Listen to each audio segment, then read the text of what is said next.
రోజు అనంతపురం నగరవాసుల చిరకాల వాంఛైనటువంటి అనంతపురం బెంగళూరు నగరానికి ఈరోజు ఒక మెమో రైలుని ప్రారంభించడం జరిగింది. ఈ యొక్క ప్రారంభోత్సవానికి గౌరవ శాసనసభ్యురాలు పరిటాల సునీతమ్మ గారు, అదేవిధంగా జిల్లా మేజిస్ట్రేట్ కలెక్టర్ గారైనటువంటి వినోద్ కుమార్ గారు, మా డిఆర్ఎం చంద్రశేఖర్ గుప్తా గారు, డీజీఎం ఉదయ్ గారు, ఇంకా అధికారులు అనధికారులు అందరూ కూడా విచ్చేయడం జరిగింది. ఈ కార్యక్రమం ద్వారా ఒకటే మేమందరూ కూడా ఈరోజు సంతోషపడుతున్నాం. మేము ఎన్డీఏ ప్రభుత్వం వచ్చిన తర్వాత కరెక్ట్గా ఈ వాటికి సంవత్సరం పూర్తిగా అయింది కాబట్టి ఈ సంవత్సర కాలంలో ఒక మేజర్ మేము అవకాశం తీసుకొని ఈరోజు రైలుని ప్రారంభించడం జరుగుతుంది. ఈ రైలు ద్వారా నిత్యం కరువు కాటకాలతో ఉన్నటువంటి అనంతపురం జిల్లాలో ఉన్నటువంటి రైతన్నలు కావచ్చు, అదేవిధంగా కూలీలు కావచ్చు, విద్యార్థులు, యువత, అదేవిధంగా నిరుద్యోగులు, అదేవిధంగా ఇక్కడ నుంచి వెళ్ళినటువంటి వ్యాపారస్తులు అందరికీ కూడా ఒక సువర్ణ అవకాశం లభించింది. కేవలం 50 రూపాయలతోటే అనంతపురం నుంచి బెంగళూరు వెళ్ళే అవకాశం దొరికింది. అది కూడా బెంగళూరు నగరంలో ఉన్నటువంటి మెయిన్ స్టేషన్కి వెళ్తుంది ట్రైన్ కూడా.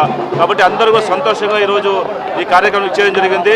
వేలాది మందిగా ఈరోజు అందరికీ కూడా ఫోన్లు కాల్ చేస్తున్నారు. చాలా సంతోషంగా ఉంది అన్న, మాకు 50 రూపాయలకి బెంగళూరు చేస్తున్నారు కాబట్టి ఈ అవకాశం ఇచ్చేటువంటి మీ ప్రభుత్వానికి కృతజ్ఞతలు తెలియజేసుకుంటారు. కాబట్టి అందరూ సద్వినియోగం చేసుకోండి. ప్రతి గ్రామంలో ఉండేవారు కూడా ఈ విషయం తెలియజేసి బెంగళూరు నగరానికి వెళ్ళేటువంటి ప్రతి ఒక్కరు కూడా ఈ ట్రైన్ ద్వారా వాళ్ళ ఖర్చులు తగ్గించుకొని ఒక సువర్ణావకాశం లభించింది. కాబట్టి ఈ సందర్భంగా నాకు ఎంపీగా గెలిపించినటువంటి అనంతపురం జిల్లా వాసుల యొక్క కోరికని ఈరోజు నేను ఒక సంవత్సరం కరెక్ట్గా కాలంలో ఈరోజు తీర్చడం జరిగిందని ఒక భావంతో ఎంతో సంతోషంతో ఇది కార్యక్రమం చేయడం జరుగుతూ ఉంది.